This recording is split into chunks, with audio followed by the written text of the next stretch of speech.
evening, everyone, and Assalamu alaikum. I would like to thank you all for taking out your precious time and joining us today at the Conclave. And I would also like to welcome all the participants in the Consulate General of Pakistan in Chicago. I would also like, now I would like to formally, start our program. For that, I would like to invite the Consul General of Pakistan in Chicago, Mr. Tariq Kareem. I will briefly introduce him first. He is a senior career diplomat with wide-ranging experience in different capacities that include assignments both at the Ministry of Foreign Affairs and Pakistan missions abroad. Prior to his appointment as Consul General, Mr. Tariq served as Director General for Economic Diplomacy and Organization for Islamic Cooperation at the Ministry of Foreign Affairs, Islamabad.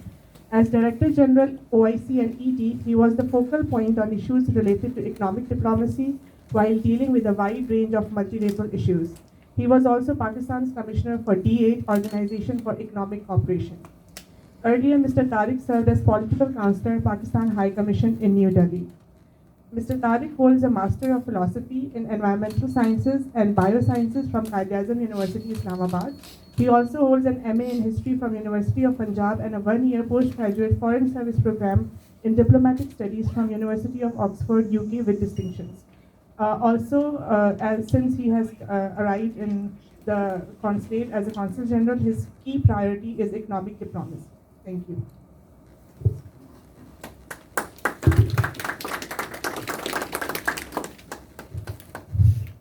Bismillah ar-Rahman ar-Rahim. Assalamu alaikum. Let me at the outset welcome Dr. Murtaza Sayed, Deputy Governor, State Bank of Pakistan. Welcome to Chicago and welcome to our consulate.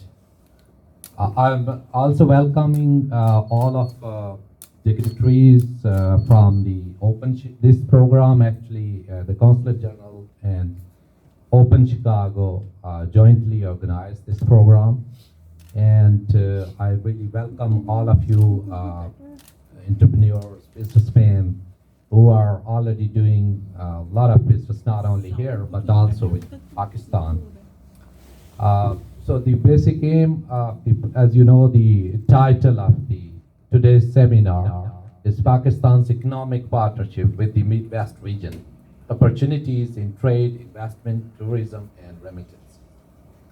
And as you know, we have guests today who would talk not only on his remittances and Russian digital account, but he also can talk other issues. We have also the panel with us. As she mentioned in my introduction about what I was doing, I came here in May this year, and since I came here, economic diplomacy has remained a top priority. Why it was so? It was due to three reasons. One, as she mentioned, that I was Director General for the economic diplomacy, and I was a focal point for everything related to Pakistan external economic relations.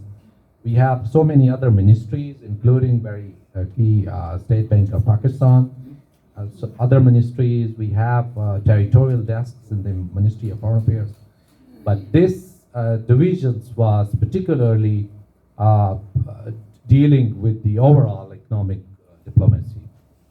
So I observed the transformation in the government approach from geopolitics to geoeconomics. I was personally witnessing that trend. So this was the first reason that made me economic diplomacy as the top.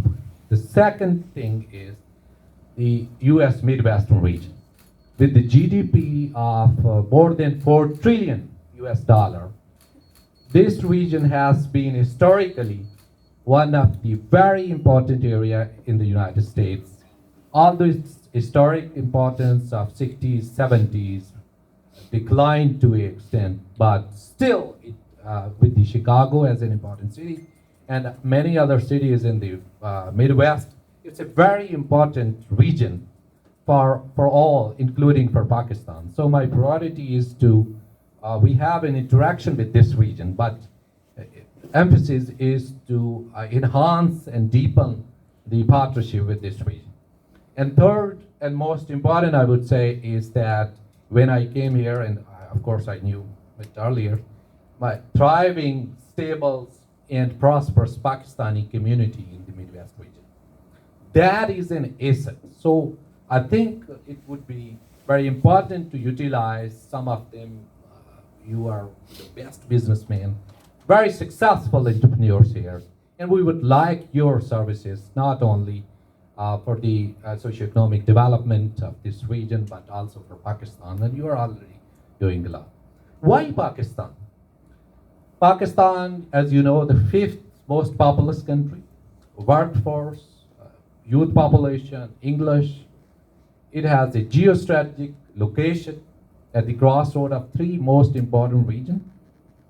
And there has been a lot of policies, reforms, and infrastructure improvement during the last few years, especially. That entails a lot of work, but also there would be important opportunity for investors from the United States and from the community to do work there. So basically, because since I have to introduce broadly what the topic is and to set the stage for discussion, we would like informative discussions on all issues that are related to the economic partnership. So very briefly about Pakistan's economy. Pakistan, you would be better able to describe all the macroeconomic stability things, but briefly saying that there has been the government approach has led to macroeconomic stability. In the last 2-3 years, there has been a lot of positive changes that took place, and there was a successful handling of the pandemic that has been recognized by World Bank, WHO, and others as well. And the reforms and other things, from the ease of doing businesses to other things that really improved the business environment there. I would now discuss briefly under the 3-4 headings, like trade and investment, then it would be the IT and technology, and lastly it would be tourism. I would leave remittances entirely to him because he's has a full presentation on this issue. As you know, United States has been a very important partner of Pakistan's, a developmental partner of Pakistan throughout in history. It is still #1 export market for Pakistan, and it's one of the very important source of FDI. Our trade was, for the first time, it crossed 5 billion. So it's an almost 3.9 is export, and then rest is the imports from Pakistan. Just to mention few important exports, that includes textile products, then surgicals and some agriculture products. Similarly from here, machinery, agriculture products as well. Soybean, for example, Boeing parts from this region has been. So what has changed over the years? I would say that since January this year, there is no more GSP. The GSP was programmed for over 100 countries, and while with some other countries, India and Turkey, it discontinued from last 2 years, but it was going on for other countries. But still, there is no congressional approval for other countries. What can be done is that I think there are not all products have been hit by the discontinuation of the GSP. There is still lesser tariff on half of the products, I would say. For example, the electrical machinery, some leather products, some which has overall less tariff. What is important is that any export from Pakistan any exporter should have a rider, because when the Congress would eventually approve, it may approve from the date when it was discontinued. So I think that would be an important aspect to continue to have a rider along with your exports. When we come to the investment, Pakistan is a very open in investment. And just to give you an example, telecommunication is a very strategic sector in any country. And I've seen so many countries, they say that it is, since it's a very critical sector, we would not privatize it. In Pakistan, all 4 or 5 telecommunications or telephone companies are owned by foreigners. So you can see the extent of the liberalization. It is the one of the most liberalized regime in Pakistan. So in the region. So I would say that with the upgradation of the infrastructure and so many things are going on in the investment. So many companies, even including from the United States, they are there. But just to say that there has been some impact since, let's say, 2012 or after that. And I think there has been some misperceptions about the projects like CPEC. That CPEC is, for example, the investment are only related to China. But in exclusive economic zones or specialized economic zones, for example, besides Pakistan and China, any other country can invest.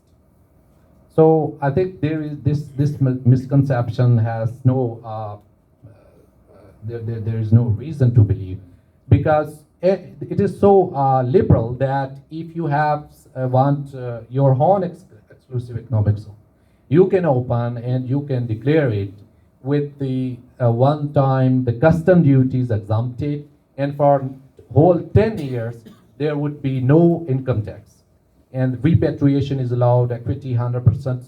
So you would see, as you compare the other regional countries, you would see Pakistan has a very unique investment opportunity and atmosphere. So I think I would encourage all of you to really see and to really to get this opportunity and to highlight this also to other investors here.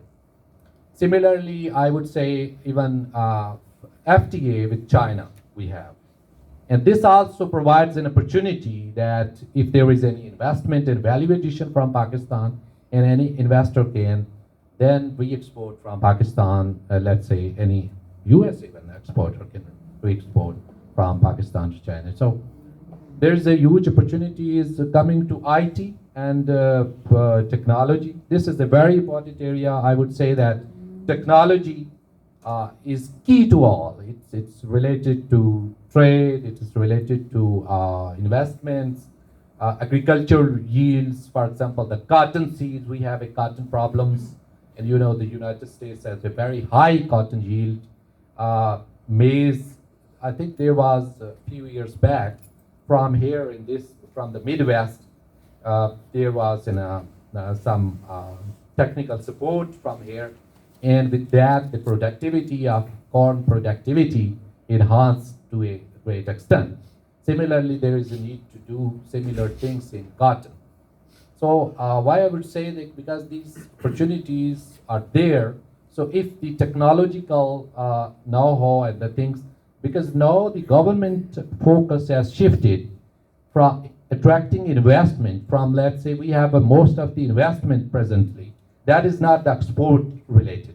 Now there is a greater focus to have the investment, to attract the investment that is the export related field. So I think that's important. And in IT, I would say, information technology, we have for the first time 2.1 billion IT exports from Pakistan. And 60% of that export is going to the United States. So there are a lot of dozens of US companies there in the IT sectors. Outsourcing, it's there because the government has established not only the special, we have just established a special technological zone authority led by, I think, Amir Saab and Amir Hashmi. And then there are a lot of technology parks there. So there are about 16 technology parks. So one can go there and there's IT, whether it is in the call centers, it's related to prescriptions, it's related to There are 500,000 IT graduates in Pakistan who are available for any company. You know, the currency devaluations helped a lot. It's a very cheap labor there. So whether it's an industrial relocation, it's an investment relocations, or you are exploiting the educated and IT-equipped youth in Pakistan, there is a tremendous opportunity in Pakistan.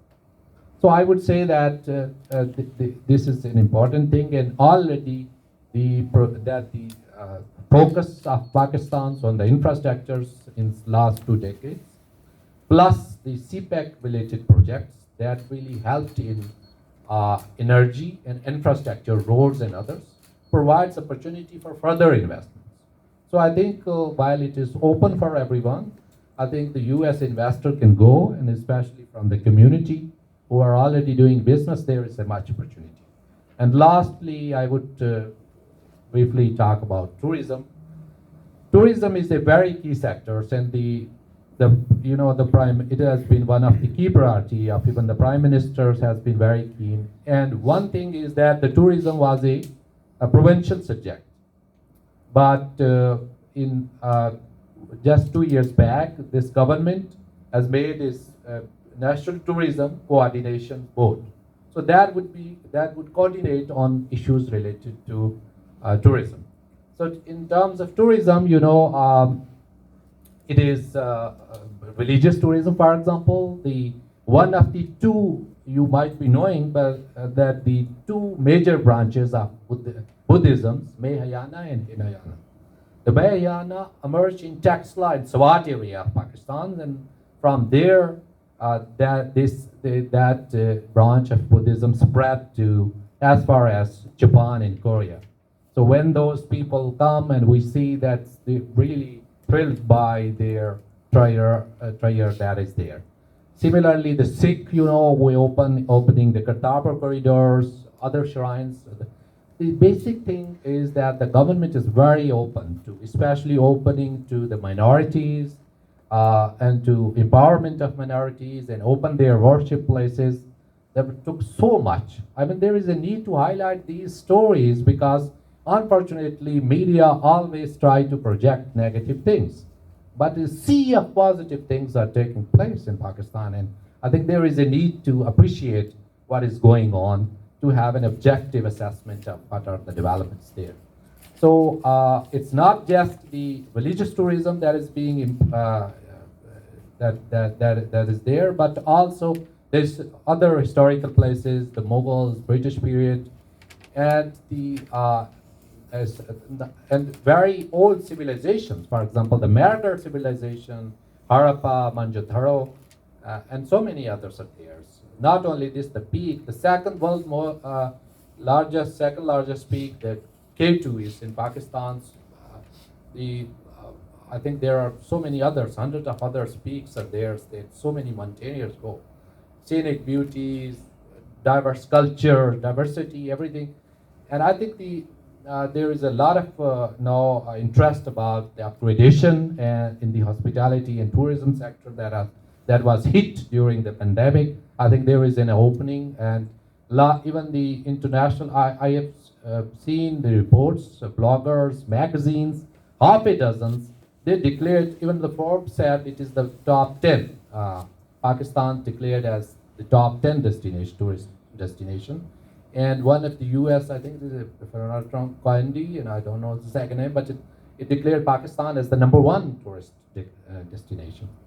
And improvement is now much visible because there has been a great transformation in the security environment in the last, let's say, especially 3-4 years, since 2015, and especially in 2-3 years, last 2-3 years. And I think that has created an atmosphere when there's I was just, talking with Mr. Amish Chalesia. He's, so many members. He's actually the president of Open Chicago. But he was sharing that his mother is having a delegation of 25 tourists from here, and they are really enjoying it. Have a very Very interesting story, very successful. And this is just one example. So many other people are going. And I think there is also need to improve, there is need to remove the travel advisory. There was an upgradation, improvement. It has been upgraded in the US, but slightly it still remains to be. But otherwise, I think if you go and you observe from yourself, you will see a different Pakistan, a thriving and a more open and liberal. And I think that is what the face of Pakistan should come only after going. And this is our personal experience since we have a posting in different places of the world. One of my posting was in India. And sometimes you have a anti-Pakistan sentiments in media and others. But those who visited Pakistan, they had a quite different view. And they compared it and they said Pakistan is far better than not only what they think, but from their own country.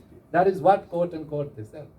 So basically, seeing is a believing, and I would urge you to go to Pakistan to have a first-hand idea what Pakistan actually is, because there is a lot of transformation is going on, and it's not always that you should believe in media. Sometimes it's better to really have a research. So I won't take so much time. We have very important guests with us, and I think we are very anxious to listen to him. My aim was just to set the stage for the discussion. We still will have interactive session. We have very good panelists, but before that, I would request Amar Chalicia Saab, who is heading the Open Chicago.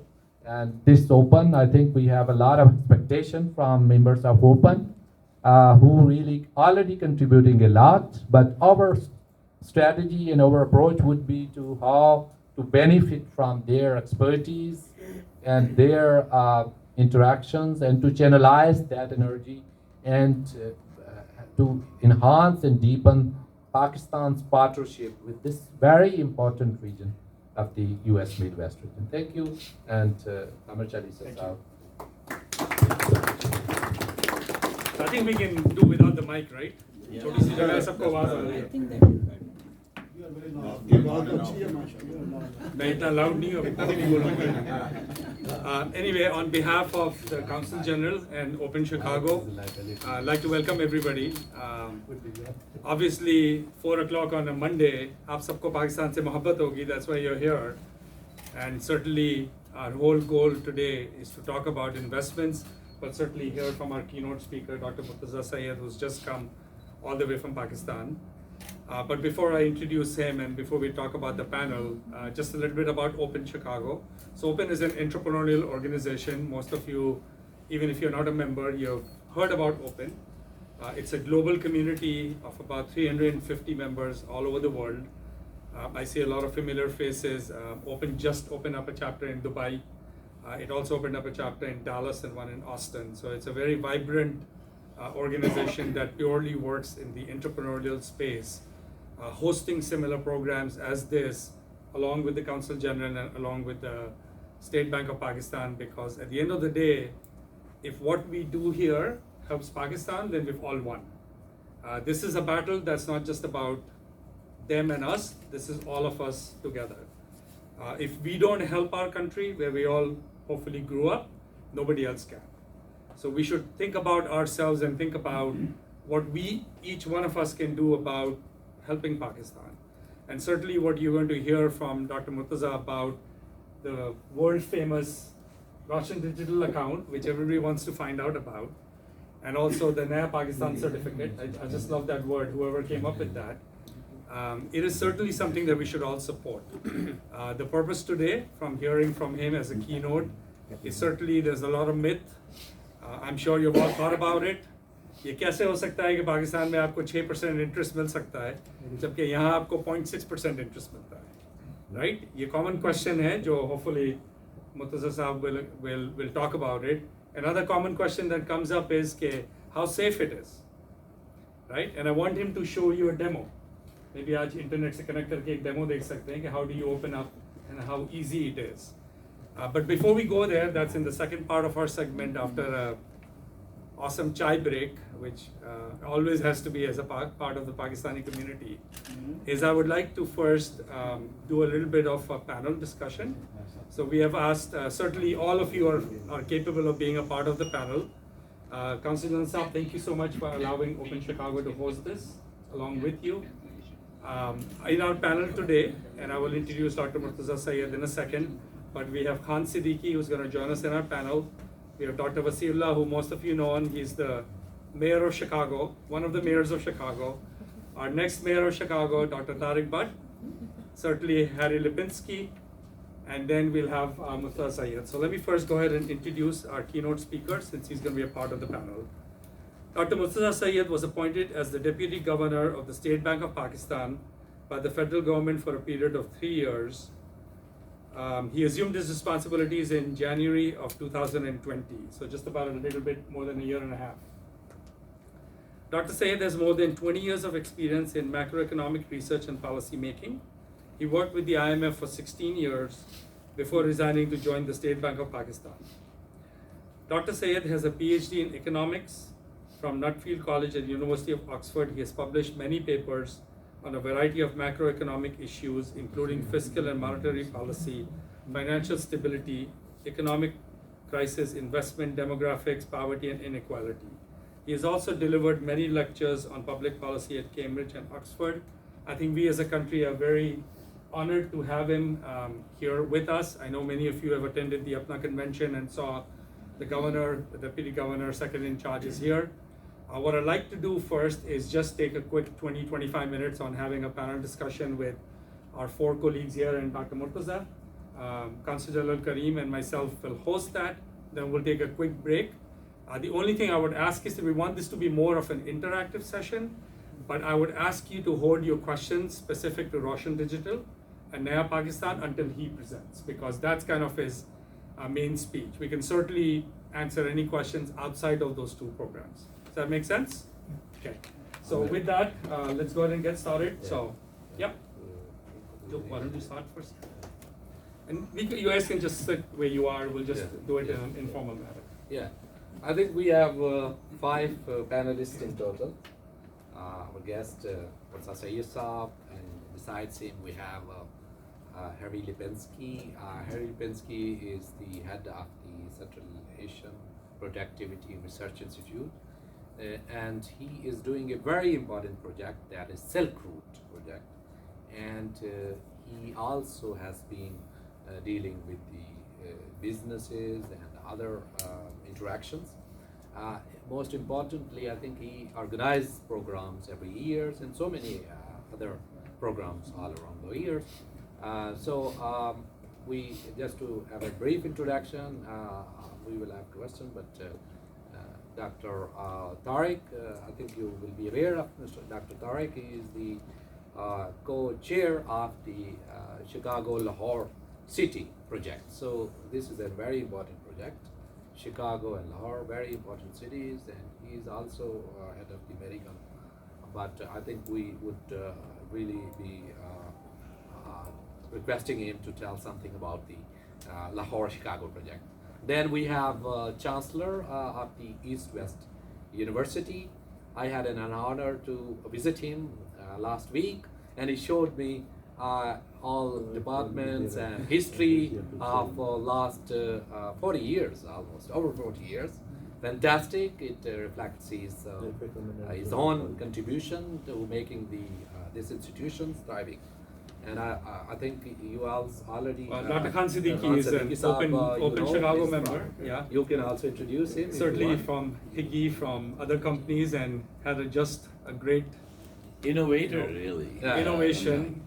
Portable MRI machines. I mean, I can go on and on. So I think within the questions, things will. Yeah, I think the great thing I would really say that really he knows how to really his entrepreneurship skills. That's not only made headways in this region, but also linked that thing to Pakistan, and his MRI machines, I think, have reached Karachi. Yeah. So why don't we actually start our first question with Dr. Siddiqui? Yeah, I think that would be. You would like? Yeah, or I should? I'll ask the question. Okay. So Dr. Siddiqui, I know you've been running. To invite Deputy Governor, who is our guest from Pakistan. I'm sorry. I think it's better if you invite guests from Pakistan first. We would like to listen in. Okay. And then He's we can got a take keynote the speech though, Javed. You tell He's him, got- tell him here. Okay, we can have a question. if Then there you is. can have. Chale, a chale, question. unko Yeah, बुला first- ले. first listen बुला and ले. Since, but after I think we have already said. I think that is against the protocol too. Okay. These guests among friends, we are not listening. आ जाए इसरार कर रहे हैं. Yeah, we should have Okay, a why not? Why not? first. Then आप इनसे आप So Murtaza Saab, being obviously representing Pakistan and representing our state bank, I know those two specific topics you're going to talk about, but just in general economic outlook क्या है पाकिस्तान का? What would you? If you need it, you can. You don't have to. I guess everyone can hear me, right? Am I audible back there? Okay. Well, first of all, thank you everyone for coming. Thank you to the Honorable Consul General Saab, Vice Consul General, Amir Saab, open members. I also see friends who are not necessarily of Pakistani descent. Thank you very much for also coming down, and really appreciate you making the time on 4 o'clock on a Monday afternoon to come in here from someone who's just come from Pakistan. But let me just begin by saying that, of course, Pakistan and the US has a long association, and in fact, I have a personal association with the US. I'm just here to drop off my son at Urbana Champaign, and I was in Washington, D.C. myself for 16 years before I resigned from the IMF to take up this job at the Central Bank of Pakistan. In terms of the outlook, I think Consul General Saab has said many things about why you should be confident about Pakistan. Let me just say a couple of things. I think we have just come out of what was arguably our gravest economic crisis in the last, since our independence probably, actually. In Pakistan, unfortunately, we have had a history of economic crises. Since the 1990s, we have been to the IMF 23 times. I think we are probably the most favorite client of the IMF at this stage. But unfortunately, that is not necessarily a good thing. And the reasons why we get into trouble are actually pretty much the same ones, time after time. They are to do with mismanaging our public finances, where our tax to GDP ratio is among the lowest across all the countries of the world. It's only about 12 or 13% of GDP. There's no way you can run a modern government, a modern state with that kind of tax revenue. The other reason we get into trouble is because, unfortunately, our export machinery really hasn't taken off in Pakistan. We import a lot, we export very few things, and we tend to export very low value added things like textiles. Those are the two main reasons why we have not really been able to have a sustained takeoff in Pakistan. What that means is that time and time again, when there's an international shock, or when we have a boom and bust of our own, we have to go to the IMF because we run out of reserves. Why are reserves important? Reserves are what you use to pay for imports. Reserves are what you use to pay international debt. And Pakistan, time and time again, has found that its reserves levels have gone down, and we've had to go to the IMF. This time, I believe, is different. We have just come out of that grave economic crisis. We were hit by the COVID shock like the rest of the world a year and a half ago. But arguably, I think Pakistan's response to COVID has been among the best in the world. In fact, don't just take my word for it. I think The Economist magazine, I think, rated all the countries recently. Pakistan was number 3 after New Zealand, and I forget which country was number 2. But in terms of how we reacted to COVID, I think it has been remarkable. For a country that has such limited resources, where the health system is always under strain, I think it was a great testament to what the machinery of the state can do when it is focused on the right things. And what you saw in Pakistan was that cases peaked at about 20 cases per million, which, if you scale it that way, is among the lowest that you saw globally.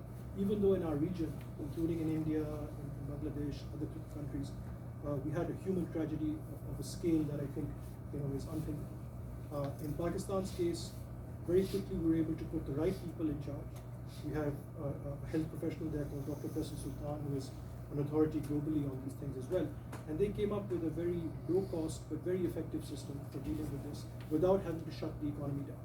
Which is very important in Pakistan, because if we had shut the economy down, about 40 or 50% of our labor force is informal, and they would have had a very difficult time. So we've had 3 waves in Pakistan so far. We've dealt with all of them. We're going through this Delta variant wave right now.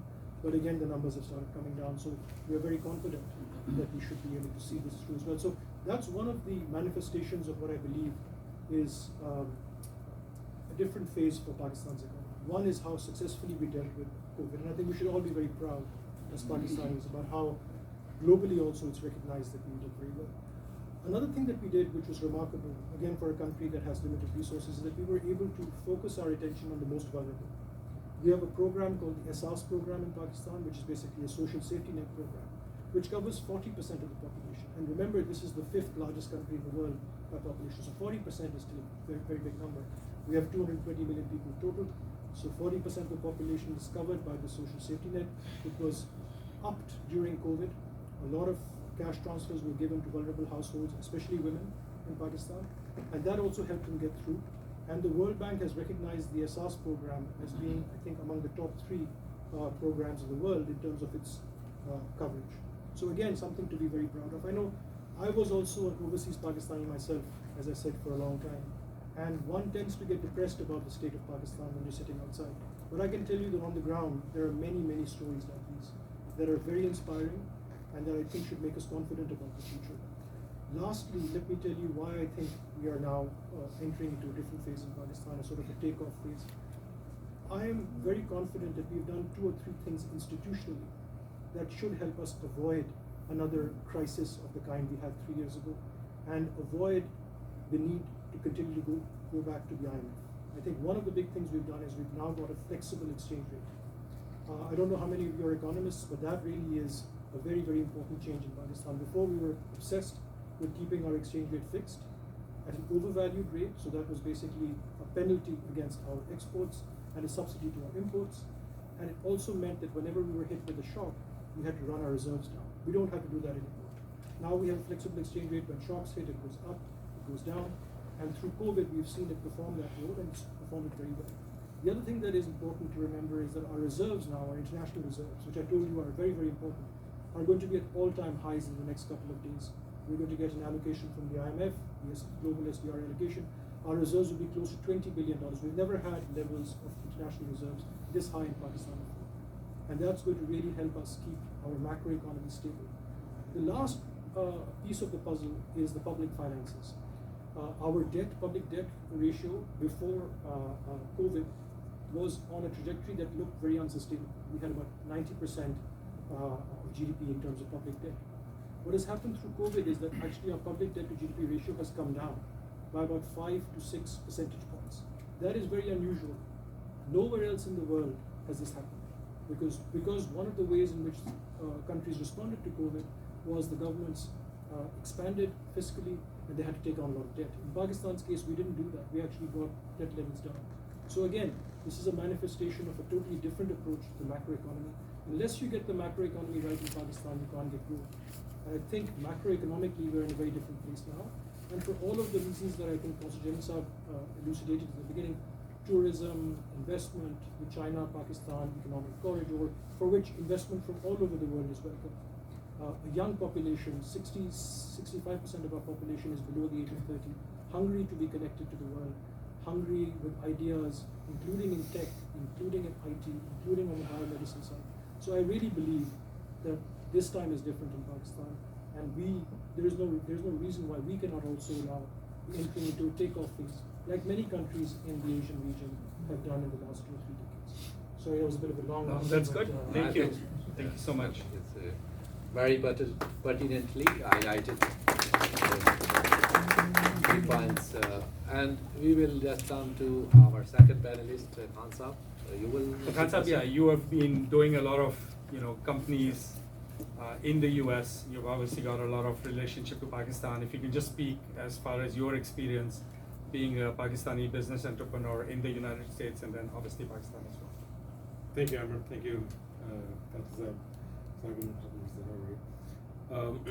It's been an interesting journey, right? I mean, growing up in Pakistan, going to med school in Khan and practicing for 10 years here and then switching to industry, trying to solve bigger macro problems. I'll talk about some of the deficiencies I made in Higgy, which had a successful exit, and then we're correcting it in my current company called Hyperfine. So when we started Higgy, the idea was, how do we help people that are taking risk on populations in the United States, especially better understand outcomes and better able to control the cost of care of patients. So that's what he focused on. And we focused too much on the US and never looked at it from a global point of view, like what the use case and applications of this going to be globally, even though most of the world is socialized medicine where cost of care is a bigger issue, whereas US at that time still was in fee-for-service model, trying to move toward a value-based care model.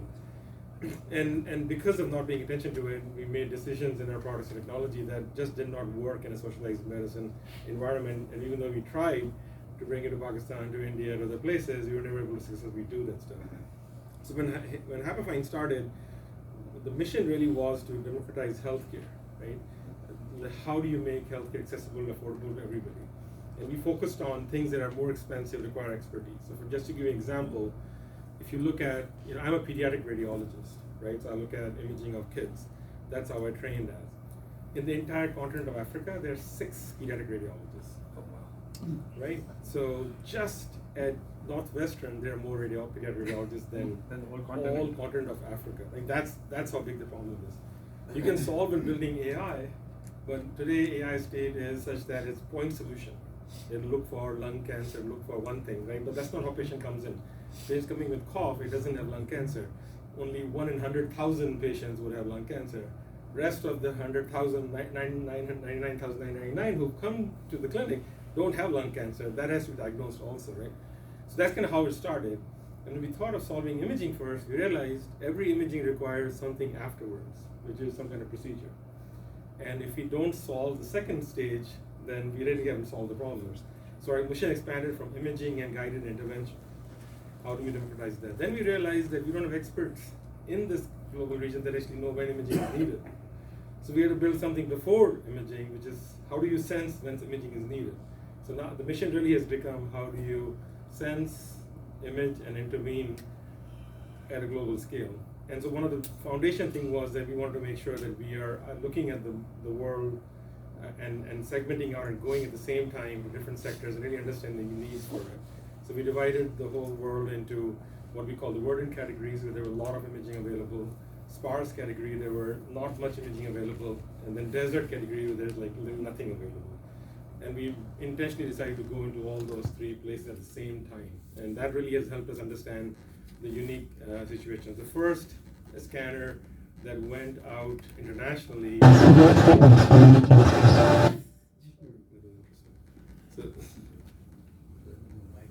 So the first device that actually went out, so I think it was our probably 20th total device that went out went to Karachi and Aachen.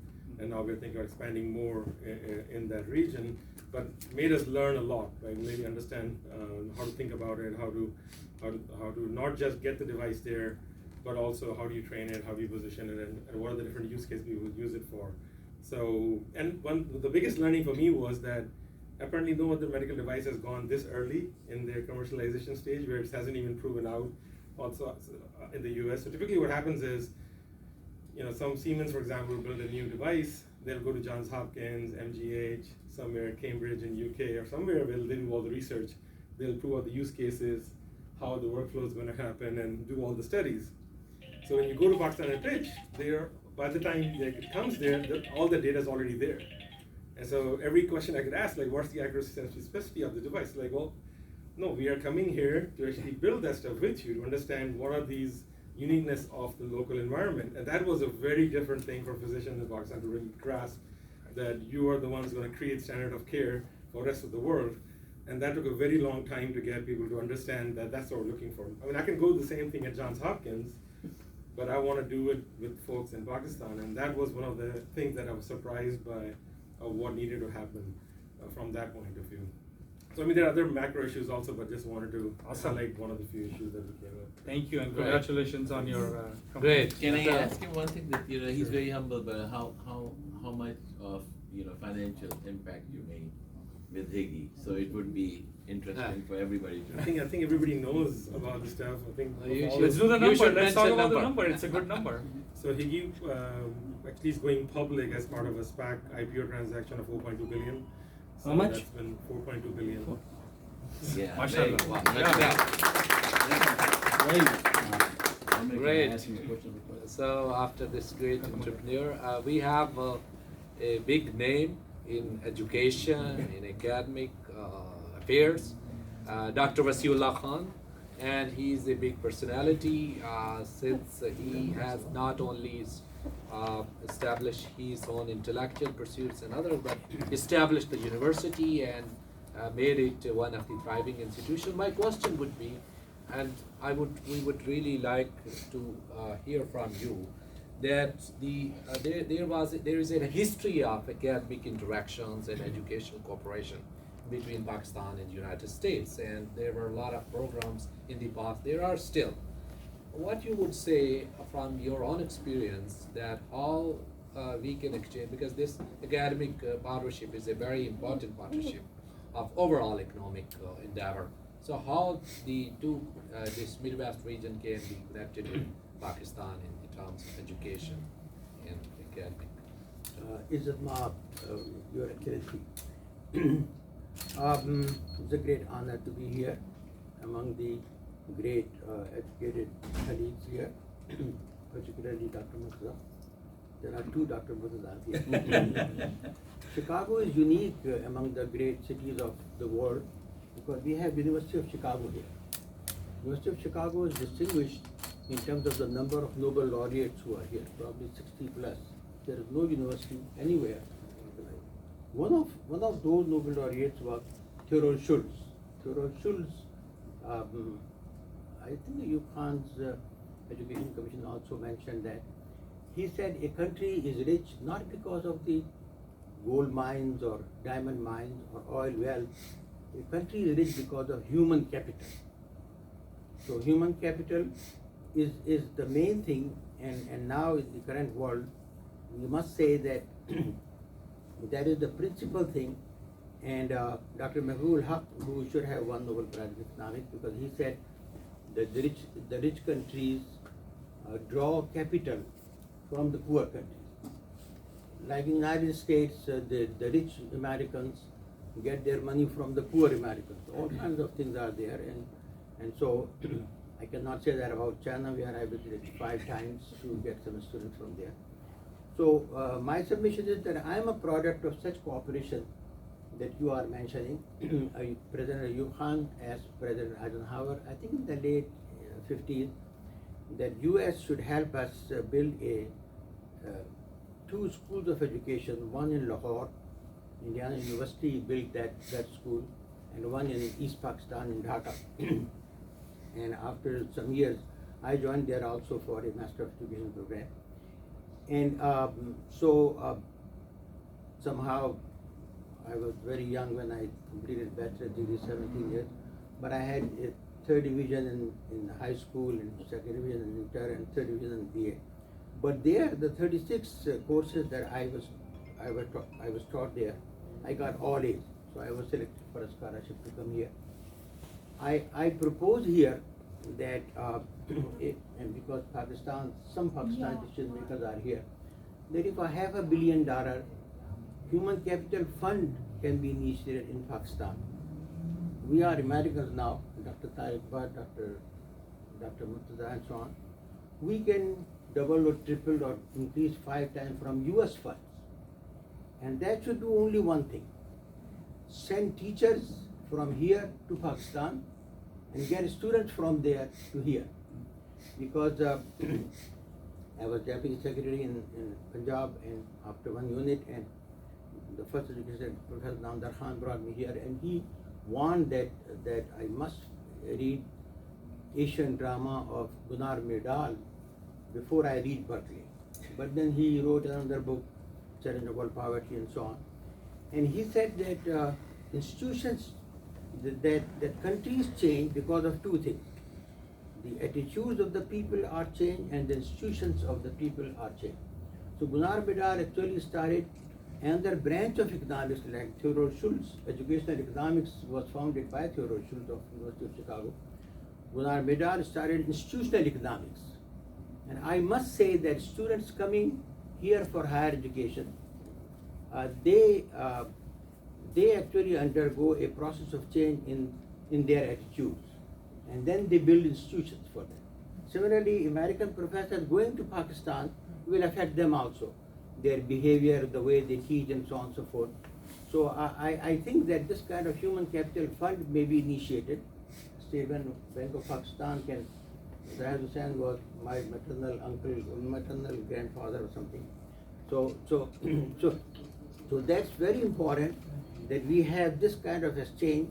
Is Pakistan separated later on? I do not know what's happening there with the IER in Dhaka University, but I just visited my alma mater, IER of Punjab University in Lahore, and that is still changing the attitudes of people, of the teachers of various schools. So my submission is that this, what Mahbubullah complained, that resources are squeezed from poor countries to the rich countries, and unfortunately the same thing is happening between Pakistan and India. Highly qualified people for higher salaries, they come here rather than they go back. Well, some go back too. So I must admit that this is a very specific proposal that I thought about before His Excellency invited me to be here. And I think this human capital fund, not human development fund, human capital fund may be initiated, and that should not send students from here, because hardly anybody will go for higher education to Pakistan from here among Americans. But professors should be sent from here to Pakistan, and students, selected students should be brought, and my university can make an initiator role in this thing. And so maybe a delegation should visit Islamabad and propose this to the present government, which wants this kind of human capital growth in the country. And I am most grateful for this invitation. Thank you. Great idea. We have now with us Dr. Tariq. Dr. Tariq has many roles, but we would only focus on his project, Chicago, Lahore's Sister City project. We would like you to tell us something about your project and what you are doing, what types of ideas you have, and how this project can bring two regions closer.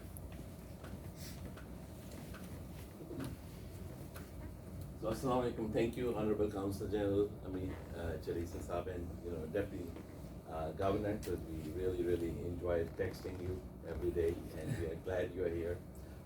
As in Chicago, we say we are glad you are here. Always it's a welcoming city, and I would be remiss if I don't mention everybody who's sitting here is really a panelist. I feel like I feel very humble by presence of Rashid Chaudhry Saab, who really has been a giant of the community and had really steered and navigated the community at very different time, and has done so much and contributed so much. So thank you so much. And I see Munir Saab, Ifanka, I see Lakhani Saab, I see Ejaz Saab, I see Dr. Munza, everybody, so everybody is a panelist actually who's sitting here, to be honest. So but I'll come back to Chicago, Lahore, and I think it's because we are best when we are together, right? So that's what the community did, and Chicago is really a world-class city. And when it was Mayor Daley who was running the city in 1988 to 2011, and his father ran from 1955 to 1976. So that's a lot of years together. And Mayor Daley's father had this very unique concept about citizens to citizens diplomacy. One is like what you do formally, and you mentioned all about the trade between Pakistan and America. And another one is that how citizens to citizen interaction, as Mr. Lipinski is trying to do every day to make sure the continents come closer together with all the cultural differences. So our focus is very simple. So with the help of all the community which is sitting here, we were able to make Lahore and Chicago sister city. There are only 29 sister cities in the entire Chicagoland area. And when you come to International Terminal, Pakistan's flag always is there, and it says Lahore and Chicago are sister city. So that's really something of really pride for all of us. And then it focuses on education, as Dr. Wasiullah Khan Sahab mentioned about, educational institutions. So there are alliances which we have made over a period of time. Dr. Murtaza was also part of it among medical education. I served also on Chicago Board of Education for 16 years. So at that time, as Dr. Wasiullah Khan mentioned about, student exchange, teachers exchange. We did all of those. And it always helped us to bring poor people, not like people from the elite schools of Pakistan, but from public schools of Pakistan, and teachers from the public schools of Pakistan, Lahore. Lahore is a gateway. It's not really the only city which can collaborate with Chicago. So it's a gateway of friendship to Pakistan. It's really, really strong. So since Council General Sahab have come, he has always instructed me to make sure that we make connection with Chicago Chamber of Commerce, which we have done. So, and Jack Levine, he couldn't be here today because a lot of people are worried about Delta variant, which is real, I know, and it's really something that prohibits some people from participating. But Chicagoland Chamber of Commerce is very, very supportive, and part of support to Chicago, Lahore sister city. Also, World Business Chicago, which is led by Mayor Lori Lightfoot, and Honorable Council General was there. So the trade of Midwest, I know that Dr. Siddiqui has 4.02 billion alone himself, and Dr. Shahid Khan is not a doctor, but he has 8.7 billion. So you can see where our community is going, mashallah. So at the same time, Midwest has about $1 billion out of that $3.9 billion and $6.6 billion total, because Pakistan is still 56th in terms of trade with the United States. Because $4.2 trillion and we have only $6.6 billion total, so we have a long way to go. And Chicago Lahore Sister City will continue to work with everyone to make sure that we bridge that gap. And I know Midwest will play the most pivotal role, because we have the second largest, all the corn you talked about and everything else is traded here, right? We really, really are the trade center, Chicago is. So it's really, really a great, great sort of honor for me to serve as first chair, and also, work with the different administrations to make sure that we continue to move forward and we continue to have economic cooperation with Chicago and Pakistan, not only Lahore. So thank you so much. That's great. And I really appreciate highlighting the potential in this region. And Tariq Saab, as you pointed out, it has been one of our priority, and we have been raising our urge for the economic partnership and how we can really establish not only with the chambers but other mayors of the cities. I have talked and we discussed about the economic partnership, and of course we would like to further advance this partnership.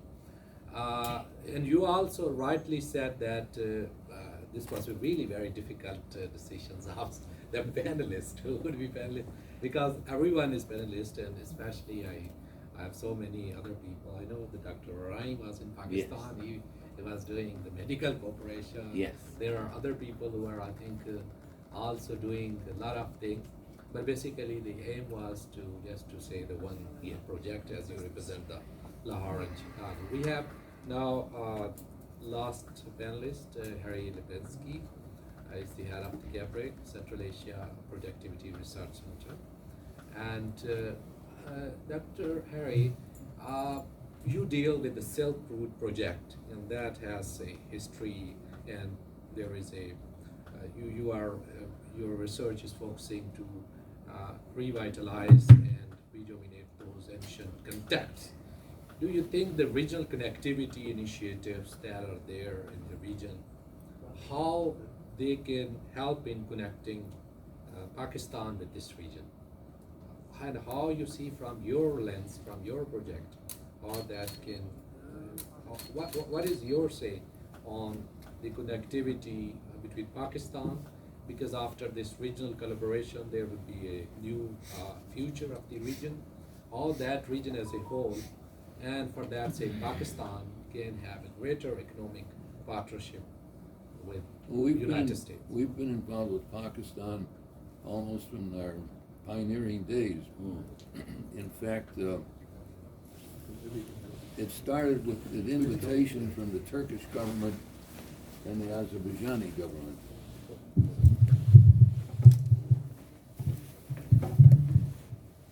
Actually, our relationship goes back right to our early days. Back in 1998, I was invited by the Turkish government to through with one of the diplomats here in Chicago to visit Turkey, several universities, and work with chambers of commerce, economic development, and academic development, which is primarily what we do today. That's our mission. And then I received an invitation to bring 3 more members and form a team.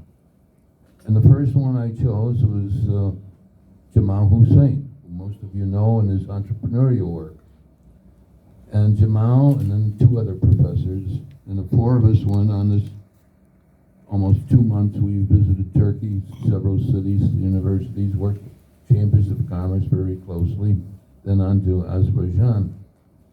And when we reached Azerbaijan, I sat and thought, well, what happens when we leave? These programs fall apart. There's nobody to supervise, nobody to carry on the mission. So I worked with Hacettepe University in Ankara and Nakhchivan State University in Nakhchivan Autonomous Republic, Azerbaijan. And we decided to form a group of volunteers who would actually visit periodically both countries and continue the work and make sure that we work with people there, train them while we're not there. And it worked out very, very well. And Jamal is still active. In fact, I think he's in Pakistan now, if I'm not mistaken. But we've worked very closely. I think about 1/3 of our board members are Pakistanis. Captain Nasir, is Rizwan here? Rizwan Kadir? Yeah. So we do have a lot of heritage from Pakistan. We're a 501c3. And I hear all these millions of dollars being thrown around. And believe it or not, for all we do, we've never had any money passed through our checking account a little over $5,000. Most of the time it's around $2,500. So people say, what do? I said, we beg and borrow like monks. And that's how we get along. Our volunteers who go overseas actually have to find their own sponsor or pay out of their own pocket. Our budget on a monthly basis is about $200 because everything we do is free. We do not charge for any of our academic programs. And if you have a newsletter here, we finished a 12-week program. Actually, it was designed only for Azerbaijan, because it was a close relationship.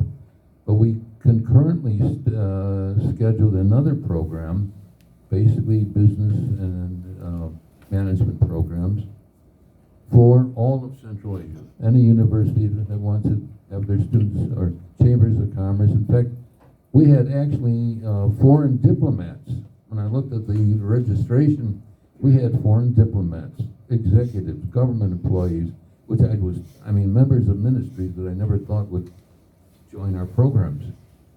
So it was very successful. But what happened is we designed it for Central Asia. And by the time the enrollment list came in, we had people from not only all through Central Asia, but a few European countries, Mideast, North Africa, Africa. And we had people coming in from all over. And a lot of these are repeat people that register for our programs. They've watched our website. Now, Jamal has been a great asset for us. We've had people from the Peace Corps come along and help us support. We had a young lady who served 2 years in Azerbaijan, joined our group, returned to Azerbaijan for 2 more sessions as a volunteer, focusing on microeconomics, helping small entrepreneurs, coordinating with what we're doing with other committees. And by the way, I want to thank Dr. Khan, who supported and actually hosted one of our Silk Road conferences. And we also had a tourism seminar for Pakistan. We used to have a tourism committee, but what we did, we merged that with our economic development committee. And basically, it's economic development. I mean, it's hard currency coming in. And how important it is, hard currency comes in. You want those tourist dollars coming in.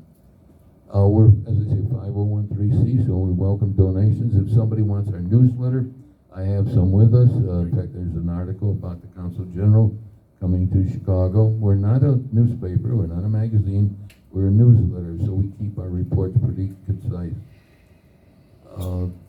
We've had a lot of support from people from the Pakistan community, and we want to thank you all. And that's Great. Any questions? Thank you. Oh, by the way, you have to register for the Silk Road Conference, September 17th, that's a Friday, at Northern Illinois University, but it's the Naperville campus, about an hour and 20 minutes west of here. Thank you. Thank So- you, Professor And, Lipinski. university students are always invited to our programs free of charge. Okay. Now, we don't include meals because we can't afford it, Okay. but we do invite them. Okay, we will have 5-minute break for tea and refreshment, but before that, I think Lakani sir want to Good say question, yeah. Quick Yeah, question. a good question. Well, it's going to be a little bit loaded question to Dr. Muzaddin Shah. Murtaza. Nice to meet you, sir. The two towering infernos in my mind is budget deficit and trade deficit. I'm sure you are a loyal customer of IMF, but when would you really control inflation and get out of this mess? Even though you are getting at flex rates, which is good. Second part of my question is travel and tourism. How do you really encourage people like me, who's been in the business for 40 years, and I'm still struggling? How do I collect data, a verifiable validation data, so I can study my feasibility and make a good, hard investment in Pakistan? Thank you for your question. I think on Thank the you. first part, you asked about the budget deficit, trade deficit, and inflation. Right, so let me just give you a few numbers just to put things in perspective. So in 2017-18, we had a budget deficit in Pakistan of about 7% of GDP. 7%. We also had a current account deficit of about 6%. This is the beginnings of what I was calling the gravest economic crisis that we had 3 years ago. Today, our budget deficit is going to be, I think, 5% of GDP this year. So a lot lower than it was 3 years ago, three or 4 years ago. And our current account deficit in the year just ended in July was actually 0.5% of GDP. So we are already beginning to bring those things under control. And until May, I think it was surplus. It was Until only May, it was June. a surplus. Now, having said all of this, I think it is also important to remember that a country like Pakistan, it's not abnormal for us to have a current account deficit. Most countries, like Pakistan, emerging markets, they do have a current account deficit. The trick is not to let that current account deficit become too big. And the way we've been bridging it so far is we've been relying on remittances. Remittances have been the standout performer for Pakistan through COVID.